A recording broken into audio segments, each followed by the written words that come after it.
ನಮಸ್ಕಾರ ಸ್ನೇಹಿತರೆ, 2026ರಲ್ಲಿ ಹೊಸ 3395 ಹುದ್ದೆಗಳ ಸಿವಿಲ್ ಪೊಲೀಸ್ ಕಾನ್ಸ್ಟೇಬಲ್ ನೇಮಕಾತಿ ನಡೆಯುತ್ತಿದ್ದು, ಈ ನೇಮಕಾತಿಯ ಬಗ್ಗೆ ಜಿಲ್ಲಾವಾರು ಸಿಟಿಗಳ ಹಂಚಿಕೆ, ಅರ್ಜಿ ಸಲ್ಲಿಸುವ ವಿಧಾನ, ಲಿಖಿತ ಪರೀಕ್ಷೆ ಹಾಗೂ ದೇಹದಾಢ್ಯತಾ ಪರೀಕ್ಷೆ ಮತ್ತು ಪರೀಕ್ಷಾ ದಿನಾಂಕವನ್ನು ಈ ಮೂಲಕ ಸಂಪೂರ್ಣವಾಗಿ ತಿಳಿದುಕೊಳ್ಳೋಣ ಬನ್ನಿ. ಸೀಟುಗಳ ಹಂಚಿಕೆಯ ಬಗ್ಗೆ ತಿಳಿದುಕೊಳ್ಳೋಣ. 3395 ಸೀಟುಗಳಲ್ಲಿ 2266 ನೇರ ನೇಮಕಾತಿ, ಅಂದರೆ ಎಲ್ಲ ಡೈರೆಕ್ಟ್ ಕ್ಯಾಂಡಿಡೇಟ್ಗಳಿಗೆ ಇದು ಅಪ್ಲೈ ಆಗುವಂಥದ್ದು. ಹಾಗೆ 755 ಸೀಟುಗಳು ಮಹಿಳಾ ಅಭ್ಯರ್ಥಿಗಳಿಗೆ. ನಂತರ ಸೇವಾನಿರತ ಪುರುಷರಿಗೆ, ಅಂದರೆ ಯಾರು ಆಲ್ರೆಡಿ KSRP, DAR, KSISF ಅಲ್ಲಿ ಇದ್ದು ನಾವು ಸಿವಿಲ್ ಪೊಲೀಸ್ ಆಗಬೇಕು ಅಂತ ಇರ್ತಾರಲ್ಲ, ಅವರಿಗೆ 257 ಸೀಟುಗಳನ್ನು ಮೀಸಲಾತಿಯಾಗಿ ಇಟ್ಟಿದ್ದಾರೆ. ಹಾಗೆ ಸೇವಾನಿರತ ಮಹಿಳೆಯರಿಗೆ 82 ಸೀಟುಗಳು, ತೃತೀಯ ಲಿಂಗಿಗಳು ಅಂದರೆ ಟ್ರಾನ್ಸ್ಜೆಂಡರ್ ಇವರಿಗೆ 35 ಸೀಟುಗಳನ್ನು ಅವಕಾಶ ಮಾಡಿಕೊಟ್ಟಿರ್ತಾರೆ. ಸ್ನೇಹಿತರೆ, ಅರ್ಜಿ ಸಲ್ಲಿಕೆ ವೇಳಾಪಟ್ಟಿಯನ್ನು ಗಮನಿಸೋದಾದರೆ, ಆನ್ಲೈನಲ್ಲಿ ಕಳಿಸಿರುವ ವೇಳಾಪಟ್ಟಿಯನ್ನು ಗಮನಿಸಿದರೆ 8/6/2026ರಂದು ಅರ್ಜಿ ಸಲ್ಲಿಕೆ ಪ್ರಾರಂಭ ಆಗುತ್ತೆ. ಅಂದರೆ ಇದೇ ತಿಂಗಳು ಜೂನ್ 8ನೇ ತಾರೀಕಿನಂದು ಅರ್ಜಿ ಸಲ್ಲಿಕೆಯ ದಿನಾಂಕ ಪ್ರಾರಂಭವಾಗುತ್ತೆ. ಅರ್ಜಿ ಸಲ್ಲಿಕೆ ಕೊನೆಯ ದಿನಾಂಕ 3/7/2026, ಅಂದರೆ ಜುಲೈ 7ನೇ ತಾರೀಕು ಕಡೆಯ ದಿನಾಂಕವಾಗಿರುತ್ತೆ ಅರ್ಜಿ ಸಲ್ಲಿಕೆಗೆ. ಶುಲ್ಕ ಪಾವತಿ ಮಾಡೋದಕ್ಕೆ ಒಂದು ದಿನ ಹೆಚ್ಚಿನ ದಿನವನ್ನು ಕೊಟ್ಟಿರ್ತಾರೆ, 4/7/2026ನೇ ದಿನಾಂಕ. ಸ್ನೇಹಿತರೆ, ನೀವು ನಿಮ್ಮ ಹತ್ತಿರದಲ್ಲಿ ಇರ್ತಕ್ಕಂಥ ಕಂಪ್ಯೂಟರ್ ಸೆಂಟರ್ಗಳಲ್ಲಿ ಅಥವಾ ನಿಮ್ಮ ಮೊಬೈಲ್ಗಳಲ್ಲಿಯೇ ಯಾವುದೇ ತಪ್ಪು ಮಾಹಿತಿ ಇಲ್ಲದ ಹಾಗೆ ನೀವು ಅರ್ಜಿಯನ್ನು ಸಲ್ಲಿಸಬೇಕಾಗಿರುತ್ತೆ. ಅರ್ಜಿ ಶುಲ್ಕವನ್ನು ಗಮನಿಸೋದಾದರೆ, ಸಾಮಾನ್ಯ ಅಭ್ಯರ್ಥಿಗಳಿಗೆ ಅಂದರೆ GM ಕ್ಯಾಂಡಿಡೇಟ್ಗಳಿಗೆ 2A, 2B, 3A, 3B ಕ್ಯಾಂಡಿಡೇಟ್ಗಳಿಗೆ 750 ರೂಪಾಯಿಗಳ ಶುಲ್ಕವನ್ನು ವಿಧಿಸಿರುತ್ತಾರೆ. ಹಾಗೆ ಪರಿಶಿಷ್ಟ ಜಾತಿ, ಪರಿಶಿಷ್ಟ ಪಂಗಡ, ಪ್ರವರ್ಗ 1, ಮಾಜಿ ಸೈನಿಕರು ಹಾಗೂ ತೃತೀಯ ಲಿಂಗ ಅಭ್ಯರ್ಥಿಗಳಿಗೆ 500 ರೂಪಾಯಿಗಳನ್ನು ಶುಲ್ಕವಾಗಿ ವಿಧಿಸಿರುತ್ತಾರೆ. ನಂತರ ಸ್ನೇಹಿತರೆ, ಲಿಖಿತ ಪರೀಕ್ಷೆಯ ಬಗ್ಗೆ ನೋಡೋದಾದರೆ, ಪ್ರಶ್ನೆ ಪತ್ರಿಕೆ, ಅದರ ಪಠ್ಯಕ್ರಮ ಹೇಗಿರುತ್ತೆ ಅಂತ ನೋಡೋಣ.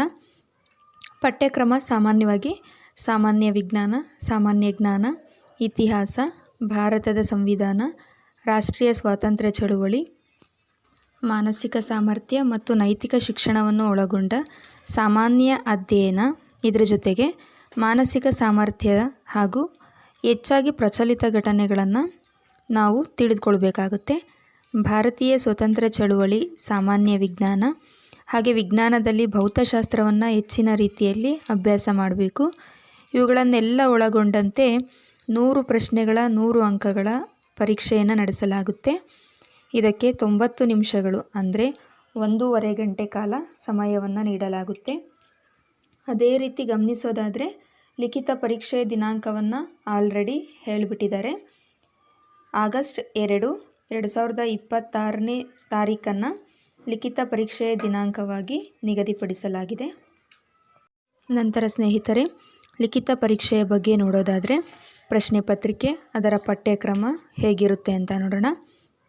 ಪಠ್ಯಕ್ರಮ ಸಾಮಾನ್ಯವಾಗಿ ಸಾಮಾನ್ಯ ವಿಜ್ಞಾನ, ಸಾಮಾನ್ಯ ಜ್ಞಾನ, ಇತಿಹಾಸ, ಭಾರತದ ಸಂವಿಧಾನ, ರಾಷ್ಟ್ರೀಯ ಸ್ವಾತಂತ್ರ್ಯ ಚಳುವಳಿ, ಮಾನಸಿಕ ಸಾಮರ್ಥ್ಯ ಮತ್ತು ನೈತಿಕ ಶಿಕ್ಷಣವನ್ನು ಒಳಗೊಂಡ ಸಾಮಾನ್ಯ ಅಧ್ಯಯನ, ಇದರ ಜೊತೆಗೆ ಮಾನಸಿಕ ಸಾಮರ್ಥ್ಯ ಹಾಗೂ ಹೆಚ್ಚಾಗಿ ಪ್ರಚಲಿತ ಘಟನೆಗಳನ್ನು ನಾವು ತಿಳಿದುಕೊಳ್ಬೇಕಾಗುತ್ತೆ. ಭಾರತೀಯ ಸ್ವಾತಂತ್ರ್ಯ ಚಳುವಳಿ, ಸಾಮಾನ್ಯ ವಿಜ್ಞಾನ, ಹಾಗೆ ವಿಜ್ಞಾನದಲ್ಲಿ ಭೌತಶಾಸ್ತ್ರವನ್ನು ಹೆಚ್ಚಿನ ರೀತಿಯಲ್ಲಿ ಅಭ್ಯಾಸ ಮಾಡಬೇಕು. ಇವುಗಳನ್ನೆಲ್ಲ ಒಳಗೊಂಡಂತೆ 100 ಪ್ರಶ್ನೆಗಳ 100 ಅಂಕಗಳ ಪರೀಕ್ಷೆಯನ್ನು ನಡೆಸಲಾಗುತ್ತೆ. ಇದಕ್ಕೆ 90 ನಿಮಿಷಗಳು, ಅಂದರೆ 1.5 ಗಂಟೆ ಕಾಲ ಸಮಯವನ್ನು ನೀಡಲಾಗುತ್ತೆ. ಅದೇ ರೀತಿ ಗಮನಿಸೋದಾದರೆ, ಲಿಖಿತ ಪರೀಕ್ಷೆಯ ದಿನಾಂಕವನ್ನು ಆಲ್ರೆಡಿ ಹೇಳಿಬಿಟ್ಟಿದ್ದಾರೆ.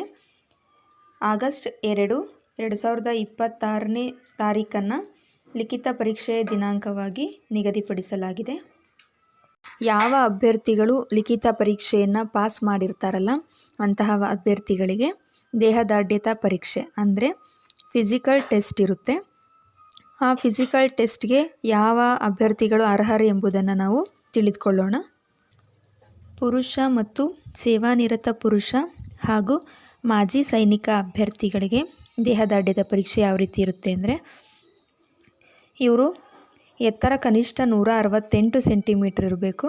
ಹಾಗೆ ಎದೆ ಸುತ್ತಳತೆ ಕನಿಷ್ಠ 86 ಸೆಂಟಿಮೀಟರ್, ಅದು ಪೂರ್ತಿ ವಿಸ್ತರಿಸಿದಾಗ ಕನಿಷ್ಠದ ವಿಸ್ತರಣೆ 5 ಸೆಂಟಿಮೀಟರ್ ಇರಬೇಕು. ಹಾಗೆ ಮಹಿಳಾ ಮತ್ತು ತೃತೀಯ ಲಿಂಗ ಅಭ್ಯರ್ಥಿಗಳಿಗೆ ಕನಿಷ್ಠ ಎತ್ತರ 157 ಸೆಂಟಿಮೀಟರ್, ಹಾಗೆ ಕನಿಷ್ಠ ತೂಕ 45 kg ಇರಬೇಕು. ನಂತರ ಕರ್ನಾಟಕ ಅರಣ್ಯ ಪ್ರದೇಶಗಳಲ್ಲಿ ವಾಸಿಸುವಂತಹ ಬುಡಕಟ್ಟು ಪುರುಷ ಅಭ್ಯರ್ಥಿಗಳಿಗೆ ಕನಿಷ್ಠ ಎತ್ತರ 155 ಸೆಂಟಿಮೀಟರ್, ಹಾಗೆ ಎದೆ ಸುತ್ತಳತೆ 5 ಸೆಂಟಿಮೀಟರ್ಗಳು, ಕನಿಷ್ಠ ವಿಸ್ತರಿಸುವುದರೊಂದಿಗೆ ಸಂಪೂರ್ಣವಾಗಿ ಹಿಗ್ಗಿಸಿದಾಗ 75 ಸೆಂಟಿಮೀಟರ್ಗಳಿಗಿಂತ ಕಡಿಮೆ ಇರಬಾರ್ದು. ಹಾಗೆ ಕರ್ನಾಟಕ ಅರಣ್ಯ ಬುಡಕಟ್ಟು ಸ್ಥಳದಲ್ಲಿ ವಾಸ ಮಾಡ್ತಕ್ಕಂಥ ಮಹಿಳಾ ಅಭ್ಯರ್ಥಿಗಳಿಗೆ ಕನಿಷ್ಠ ಎತ್ತರ 158 ಸೆಂಟಿಮೀಟರ್ಗಳನ್ನು ಹೊಂದಿರಬೇಕು.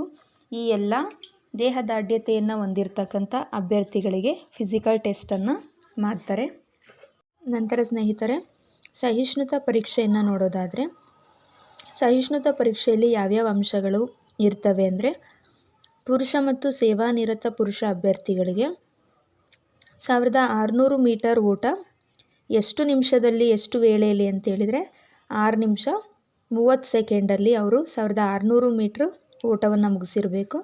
ಹಾಗೆ ಎತ್ತರ ಜಿಗಿತ ಅಥವಾ ಉದ್ದ ಜಿಗಿತ ಇವೆರಡರಲ್ಲಿ ಯಾವುದಾದ್ರೂ ಒಂದನ್ನು ಪಾಸ್ ಮಾಡಿದರೆ ಸಾಕು. ಎತ್ತರ ಜಿಗಿತ 1.20 ಮೀಟರ್ಗಿಂತ ಕಡಿಮೆ ಇಲ್ಲದಂತೆ, ಹಾಗೆ ಉದ್ದ ಜಿಗಿತ 3.80 ಮೀಟರ್ಗಳಿಗಿಂತ ಕಡಿಮೆ ಇಲ್ಲದಂತೆ. ಈ ಎರಡೂ ಆಟಗಳಿಗೆ 3 ಅವಕಾಶಗಳನ್ನು ನೀಡಲಾಗಿರುತ್ತೆ ಸ್ನೇಹಿತರೆ. ಈ 3 ಅವಕಾಶಗಳಲ್ಲಿ ಒನ್ಸ್ ಟೈಮು ಪಾಸ್ ಆದರೆ ಸಾಕಾಗಿರುತ್ತೆ.